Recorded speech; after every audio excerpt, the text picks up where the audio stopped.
Nesse tempo que nós estamos de Natal, porque já no próximo domingo nós vamos celebrar a Epifania, onde Jesus se manifesta diante daqueles 3 reis magos, o nosso olhar ele está voltado para o menino. Por isso que aqui no santuário tem até ali a imagem de Jesus, criança, né? Ali no presépio e tudo mais. Só que essa questão de se olhar para Jesus, porque hoje nós olhamos e dizemos, Ele é o Filho de Deus, tanto que na noite de Natal nós cantamos o Noite Feliz, e estamos contentes porque Jesus nasceu, Ele veio nos salvar. Só que no decorrer da igreja, vários questionamentos foram surgindo em relação a esse tal de Jesus de Nazaré. Ele é Deus ou ele não é? O filho de Maria, agora, todos estão dizendo que ele é Deus? Esses questionamentos foram surgindo, as heresias também foram crescendo, muitas pessoas foram se desencaminhando, como o próprio João está falando hoje na primeira carta. E o questionamento ele foi, mas graças a Deus, né, os concílios foi mostrando que realmente aquele homem, ele sim, ele é Deus. Mas vejam só, no Evangelho hoje, João, ele é aquele, né, que veio para mostrar que Jesus, ele veio preparar o povo para que o povo tivesse um coração aberto para receber aquele que é o Salvador. As autoridades religiosas daquele tempo se confundiram e começaram a perguntar, você é aquele que nós estamos esperando? Ou seja, você é aquele que é o Messias? Aí João, vocês viram o Evangelho de hoje, ele está dizendo, João Batista, né? Não, não sou eu não, eu sou apenas uma voz que clama no deserto. Mas aquele que nós estamos esperando, ele já está no meio de nós.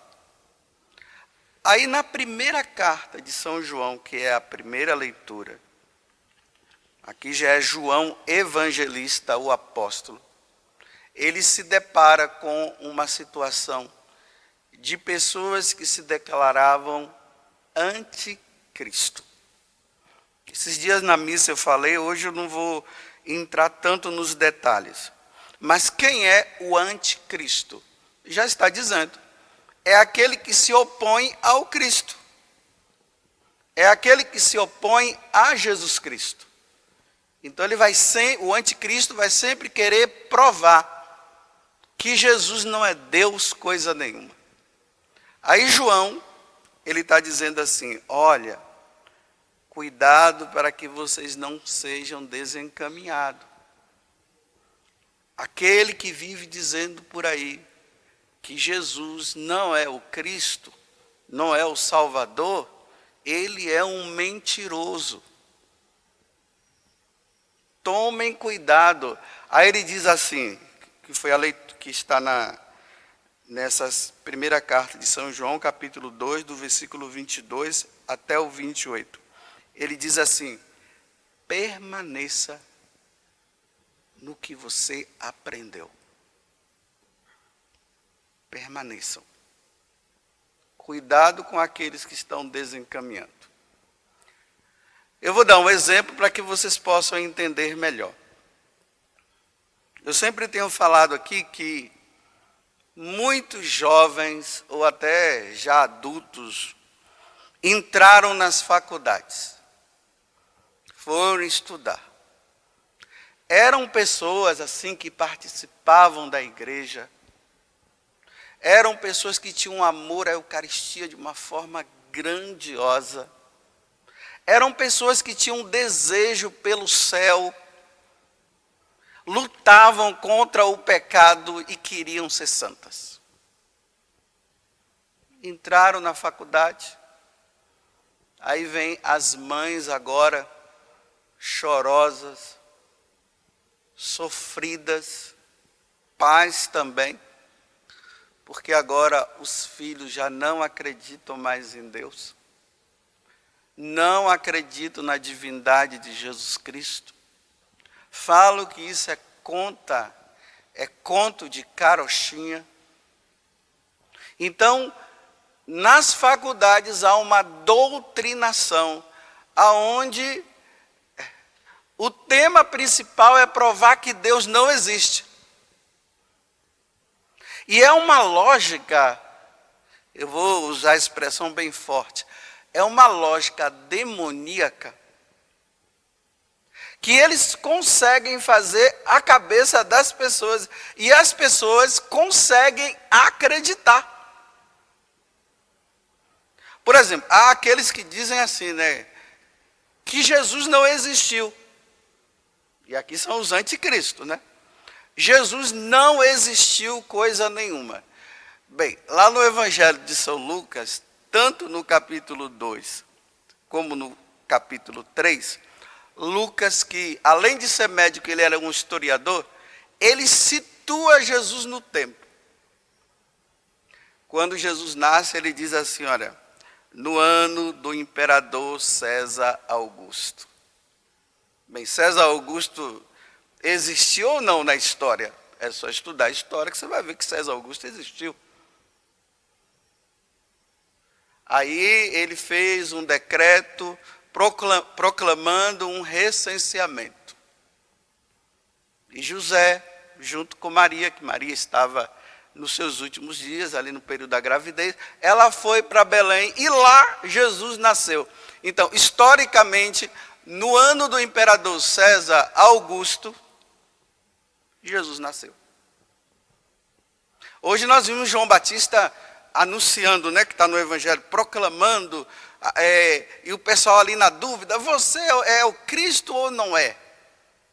Então, no capítulo 3 do Evangelho de São Lucas, aí Lucas diz assim, no ano de Tibério, porque depois que César Augusto morre, vem Tibério, vai estudar a história que você vai ver que tem um imperador, é o segundo imperador, chamado Tibério. Nesse tempo, João Batista começou a pregar, e nesse tempo Jesus começou também o ministério. E foi no ano de Tibério que Jesus morreu. Então, se Jesus, ele é situado na história, como é que ele não existiu? Isso aqui já derruba toda a teoria desses professores anticristãos e anticatólicos. Porque além de ser anticristãos, eles são anticatólicos. Então está situado. Agora, há aqueles que já dizem assim, bem, olha, ele existiu, mas ele era um homem igual a qualquer homem. Está vendo as duas situações? Uns dizem que ele não existiu, outros já dizem assim, não, ele não era Deus, foi um grande homem, né, que tinha uns seguidores lá, mas vocês sabem, ele morreu. E vocês estão dizendo agora que ele está vivo.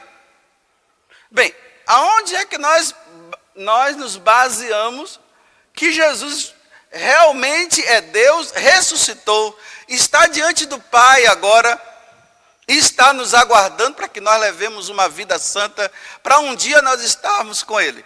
Primeiro, é fé. A fé me faz acreditar que os apóstolos que conviveram com Ele, que viram Ele morto na cruz, colocaram Ele no túmulo, e depois eles encontram-se com Ele de novo. E ali eles comeram peixe junto com Ele, eles viram o Senhor vivo, e depois Jesus subiu aos céus e pediu que eles anunciassem a boa nova. Isso, nós cremos porque está na Sagrada Escritura. Aí eles vão dizer o quê? Mas a Sagrada Escritura, isso foi feito por homens. Bem, os apóstolos eram homens mesmo, mas nós acreditamos que o que eles escreveram é revelação divina. E tudo que está escrito aqui é Deus quem fala. Eles foram instrumentos, eles escreveram. Nós cremos nisso. Nós cremos o que a tradição da igreja nos ensinou. E nós cremos também o que o magistério da igreja, ela ensina. E ensinou também no passado. Nós cremos nisso. Agora, o que é que acontece? O problema nosso, e o problema desses professores é o seguinte: eles não têm coragem de estudar sobre a tradição da igreja, eles não têm coragem de estudar o que o magistério nos ensina, e muito menos eles têm coragem de ler a Sagrada Escritura. Eles jogam a partir de teóricos pagãos que inventaram um monte de coisa.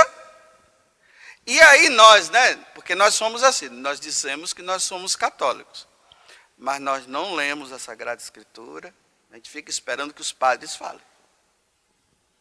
Nós temos preguiça de ler o catecismo da igreja. Nós temos preguiça de ler as encíclicas papais. Nós temos preguiça. Aí, meus irmãos, é claro que qualquer lobo vai levar essas ovelhas e vai matar essas ovelhas mesmo. Porque ninguém tem coragem de se aprofundar naquilo que a igreja nos ensina. São Pedro diz assim, que nós devemos dar razão à nossa fé. Como é que eu posso dar razão à minha fé? Porque a razão e a fé devem caminhar junto. Se eu não leio, se eu não estudo, se eu não me aprofundo. Se eu não gasto tempo. Aí o anticristo leva rápido. Aí eles começam a provar, Que história é essa de Jesus presente na Eucaristia? Quem foi que falou isso? Teve um tempo atrás, lá nos inícios do meu sacerdócio, eu celebrando uma missa aqui transmitida pela TV Canção Nova. Aí eu disse assim, eu desafio vocês que fica dizendo que Deus não existe e você não crê na Sagrada Escritura, no que ela ensina. Eu te dou 6 meses para você ler a Sagrada Escritura. E quero ver se depois da leitura você não vai ver que Jesus realmente existe. Passado alguns anos eu encontro uma mãe aqui na chácara da Canção Nova. E ela veio assim, olha padre, a minha filha estava desencaminhada, ela não queria mais saber de Deus. E naquele dia que você falou isso, ela aceitou o desafio. Ela voltou para a igreja. Ela voltou. Porque eles falam de coisas que eles mesmos não se aprofundam. Eles não leem, eu repito, eles não leem o que a igreja nos ensina, eles não leem a Sagrada Escritura, eles têm rejeição, eles têm medo de se deparar com a verdade. Na verdade é isso, eles têm medo. E aí, como eu falei, eles vão usando, a teoria marxista, vai falando de Hegel, vai falando de outros filósofos, e vai mostrando, fala de Nietzsche. Aí os alunos ficam entusiasmados pelo conhecimento humano, ficam maravilhados. Aí eles ficam assim, é isso mesmo. Aí já não frequentam mais a Eucaristia, já não participam mais da missa. Quem rezava o texto disse que isso é historinha, é lavagem cerebral, e abandonam o Senhor. Aí essas mães vêm e dizem assim, mas padre, o que fazer? Eu digo assim, reze agora. Reze e aguarde. Para ver se no decorrer do tempo e tudo aquilo que vocês ensinaram um dia eles se despertem diante de Deus. Só, meus irmãos, que eu vou dizer uma coisa. Muitos não vão retornar. Eles vão entrar num ateísmo, num materialismo, num paganismo e tudo que for de ismo, menos cristianismo. E é difícil você ver os seus filhos se perdendo. Aqui, nessa primeira carta de São João, ele está dizendo, porque o que Jesus nos prometeu foi a vida eterna. E tem muita gente perdendo a vida eterna. Morre como ateu, não se salva.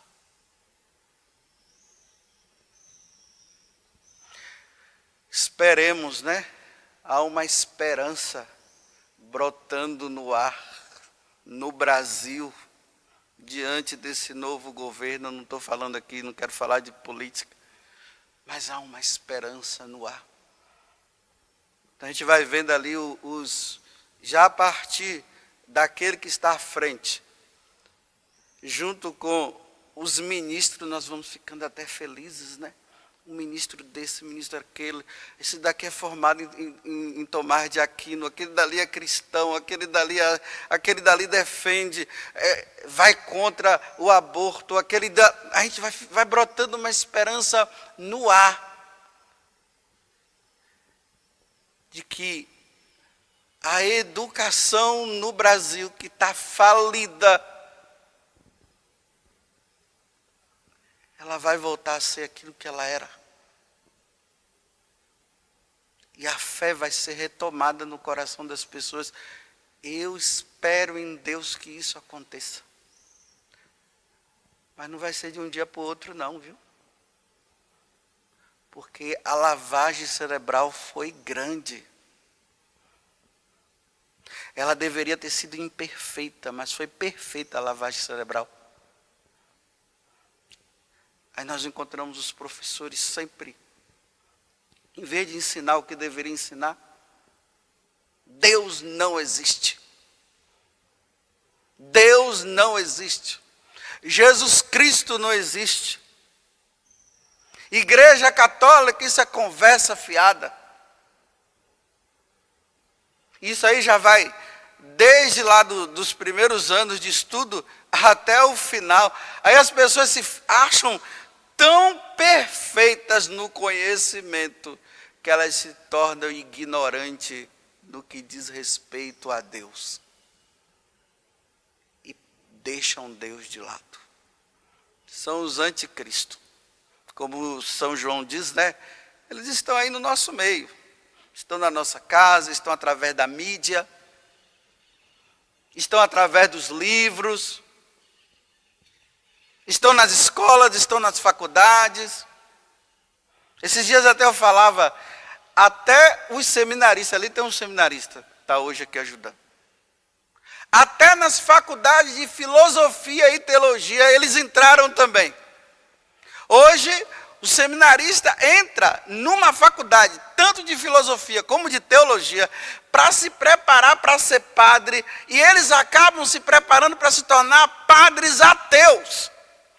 Aí, quando se tornam padres ateus, eles vêm para o púlpito e numa celebração da Eucaristia, na hora da homilia, eles começam a dizer que o inferno não existe, que o céu não existe, que a Eucaristia também, e a conversa fiada, promove o aborto, a prática homossexual, apoia.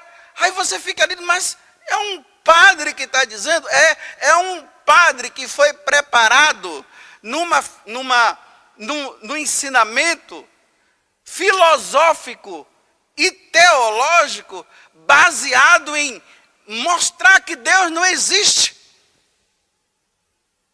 A pessoa se ordena para vir para o púlpito para dizer que Deus não existe, que a conversa é fiada. E há aqueles que vão dizer assim, não gente, está todo mundo salvo. Então, aí, quando está todo mundo salvo, não precisa se confessar.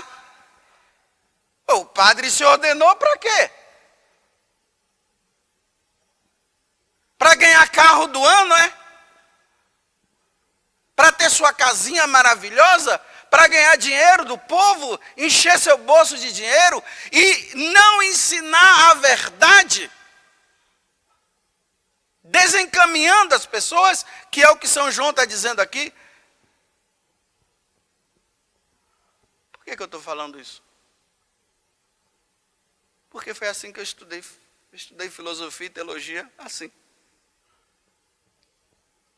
A minha filosofia, a minha teologia foi essa. Negação da Eucaristia.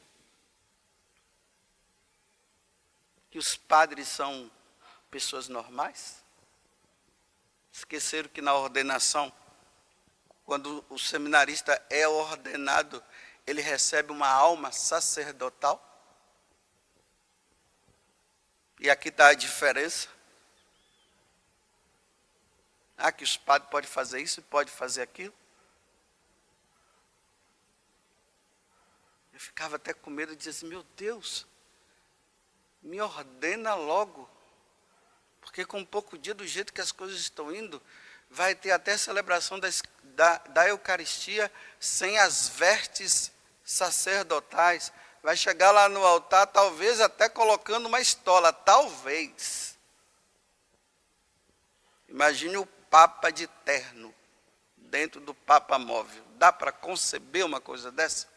Porque somos todos iguais. Que nessa Eucaristia, e diante do menino Deus que nasceu, e o Verbo divino se encarnou e habitou entre nós, e nós vimos a sua glória, como João disse. E ele morreu na cruz e ressuscitou. Que Deus nos dê a graça de que os anticristos que estão por aí não tirem nós do caminho. Porque, meus irmãos, eu tenho que admitir, eles estão tirando. Tudo da Canção Nova em um só lugar. Canção Nova Play.